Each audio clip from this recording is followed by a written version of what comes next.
Hello friends, welcome to our channel Dhana's green life. இன்னைக்கு நம்ம சித்திரை திருநாளுக்கு ஸ்பெஷலான ஒரு மாங்காய் பச்சடி எப்படி செய்யறதுன்னு பார்க்கலாங்க. இது அறுசுவையும் நிறைந்த இந்த மாங்காய் பச்சடி சித்திரை ஒன்று இன்னைக்கு ரொம்ப ஸ்பெஷலான செய்வாங்க. வாங்க எப்படி செய்யறதுன்னு பார்ப்போம். இன்னைக்கு நாங்கள் 2 மாங்காவை, ஒரு பெரிய சைஸ் மாங்காய் கிளிமூக்கு மாங்காவை தோல் சீவிட்டு இந்த மாதிரி சின்ன சின்னதாக கட் பண்ணி எடுத்திருக்கோம். ஒரு பேனில் போட்டு நம்ம தண்ணி விட்டு வேக வைக்க போகிறோம். இதை நீங்கள் குக்கரில் போட்டு விசில் விடலாம், ஆனால் நான் விசில் விடலை. அப்படியே வேக வச்சாவே ஒரு 10 நிமிஷத்தில் சீக்கிரம் வெந்துடும். இதோட அரை டம்ளர் அளவுக்கு தண்ணி விட்டுட்டு ஒரு 2 சிட்டிகை அளவுக்கு நம்ம கல்லுப்பு சேர்த்துக்கலாம். அது கூடவே 2 பச்சை மிளகாவும் சேர்த்து நல்லா மிக்ஸ் பண்ணிட்டு இதை நம்ம இப்படியே வேக வச்சிடலாம்.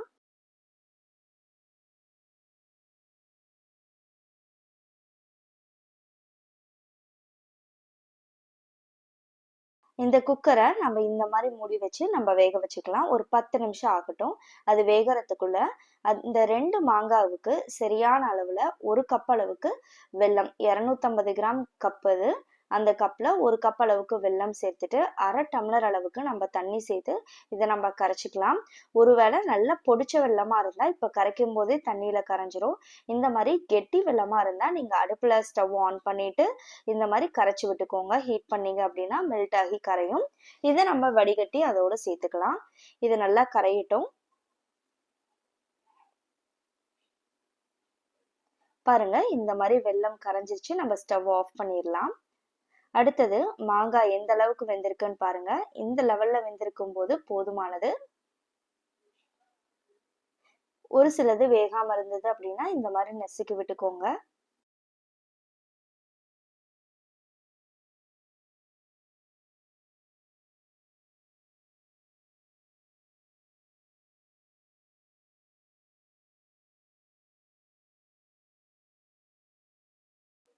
பாருங்க, இப்ப மாங்காய் நல்லா வெந்ததும் நம்ம எடுத்து வச்சிருக்க வெள்ளை கரைசலை வடிகட்டி இதோட சேர்த்துக்கலாம்.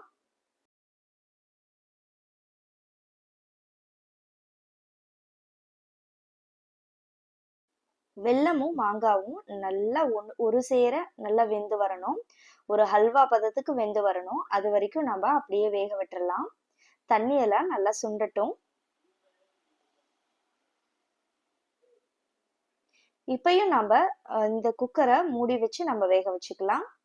விசில் எதுவும் போட தேவையில்லை.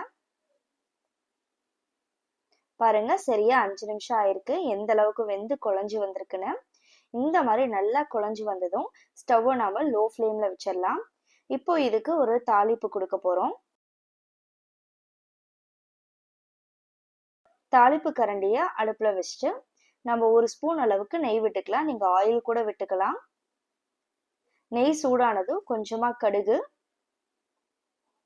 ஒரே ஒரு காஞ்ச மிளகாய் கிள்ளி போட்டுக்கோங்க.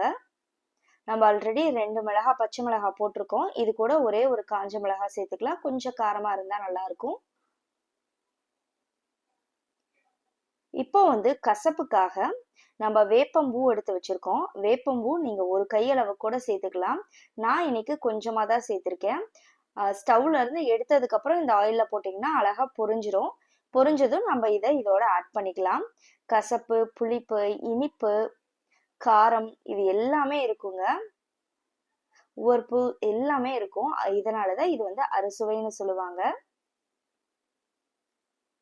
ரொம்பவே டேஸ்டான இந்த மாங்காய் பச்சடி ரெடி ஆயிடுச்சு.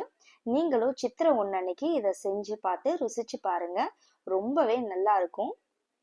ட்ரை பண்ணி பார்த்துட்டு எப்படி இருந்ததுன்னு சொல்லுங்க. எங்க வீட்டில் இன்னைக்கு மாங்காய் பச்சடி ரெடி ஆயிடுச்சு. நம்ம சேனல்ல நீங்க இப்பதான் ஃபர்ஸ்ட் டைம் பாக்குறீங்க அப்படின்னா மறக்காம சப்ஸ்கிரைப் பண்ணிக்கோங்க. உங்க ஃப்ரெண்ட்ஸ் அண்ட் ஃபேமிலி மெம்பர்ஸ்க்கு ஷேர் பண்ணுங்க. இனிய சித்திரை திருநாள் நல்வாழ்த்துக்கள்.